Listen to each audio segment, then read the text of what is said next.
PDPR masih lagi giat dilaksanakan dan kita melihat pelbagai cabaran yang kami paparkan di Astro Awani yang dihadapi oleh pihak guru maupun pihak pelajar dan juga ibu bapa sendiri.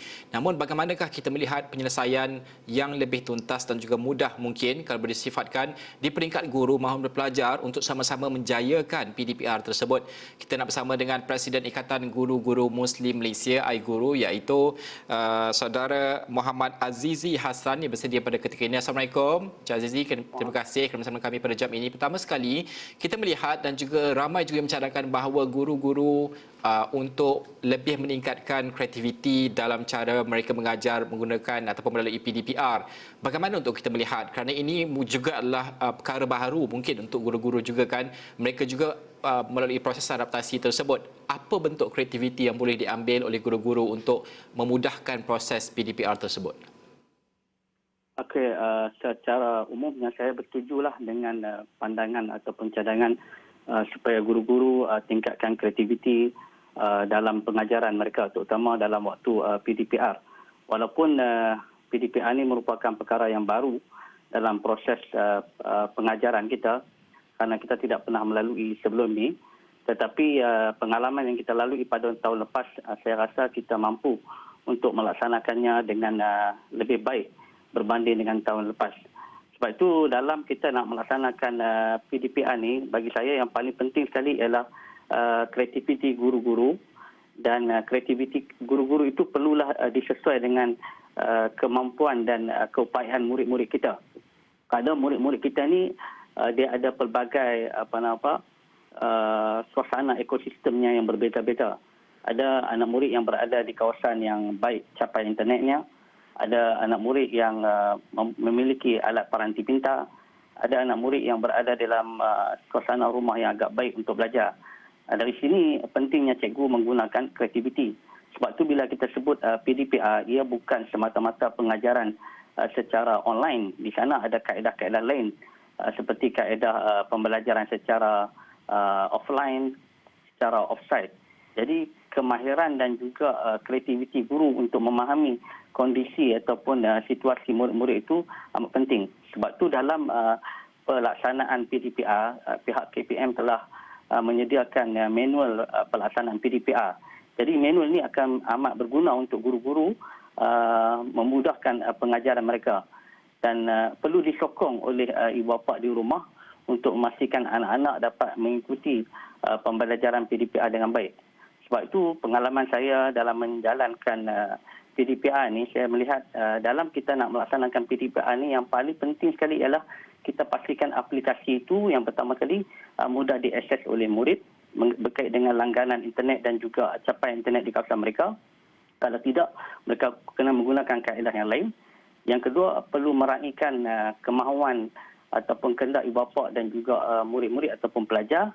Dan yang paling penting, aplikasi itu ialah bersifat fleksibel, mesra gadget dan mudah diakses bila-bila masa. Di sinilah kreativiti guru akan terselah dan saya yakin pelajar-pelajar dapat mengikuti pembelajaran dengan sebaik-baiknya. Encik Azizi, menjelang 2 bulan lagi pelajar SPM 2020 akan menduduki peperiksaan. Apa mungkin cabarannya mengajar mereka untuk bulan-bulan terakhir menjelang SPM? Jadi SPM akan bermula pada, kita kata akan bermula pada 22 hari bulan 2 sehinggalah 25 hari bulan 3. Jadi tinggal lebih kurang 22 hari lagi. Dan ini juga satu cabaran kepada guru-guru dalam mengendalikan anak-anak yang akan mengambil SPM. Bagi saya cabaran yang paling besar yang saya rasa kita terpaksa lalui sebagai guru ialah kita mengurus emosi pelajar-pelajar kita.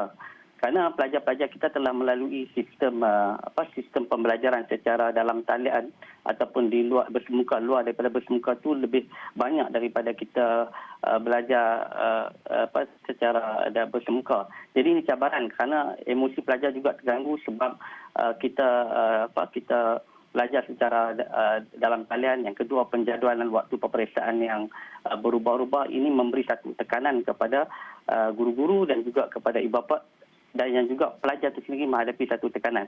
Sebab itu peranan guru ialah kepada pelajar SPM ialah bagaimana kita nak mengurus emosi mereka dan memastikan mereka bersedia untuk mengambil peperiksaan. Dan kita kena ingat menurut Ketua Pengarah Pendidikan Malaysia, Dr. Habibah telah memaklumkan dalam soal ujian percubaan pun 85% sekolah-sekolah telah melaksanakan. Mana ada baki lebih 15% tidak dapat menjalankan peperiksaan percubaan akibat pandemik ataupun COVID ini. Jadi ini satu juga cabaran kepada kita sebab ada sebahagian tidak melalui percubaan. Jadi dalam keadaan macam ni, kemungkinan besar guru-guru macam mana nak mengurus emosi itu ialah omisi pelajar untuk mengambil peperiksaan SPM supaya mereka dapat bersedia untuk mengambil peperiksaan itu dengan sebaik-baiknya dan memastikan mereka dapat cemerlang. Sebab itu kita sebagai guru kena pastikan pelajar-pelajar kita diberikan motivasi, dan dalam memberikan motivasi itu saya harap ibu bapa di rumah dapat membantu anak-anak supaya diberikan semangat kepada mereka untuk bersedia menghadapi peperiksaan. Sebab itu saya anggap bila kita nak pastikan anak kita berjaya dalam peperiksaan murid-murid kita ni, kita ajarlah kepada mereka bahawa peperiksaan ni macam kita pergi bermain. Bila kita nak bermain ni, ialah kita kena bersedia untuk kita bermain. Dan bila kita bermain, kita pastikan dalam keadaan yang penuh seronok. So ambillah peperiksaan SPM ni dalam keadaan penuh persediaan dan penuh keseronokan. Dan yang paling penting lagi ialah aspek yang penting cabaran juga kepada guru ialah keselamatan dan juga kesihatan. Dengan keadaan yang semasa hari ini kita lihat bilangan kes jangkitan COVID-19 yang semakin meningkat, aspek keselamatan dan kesihatan guru-guru juga penting.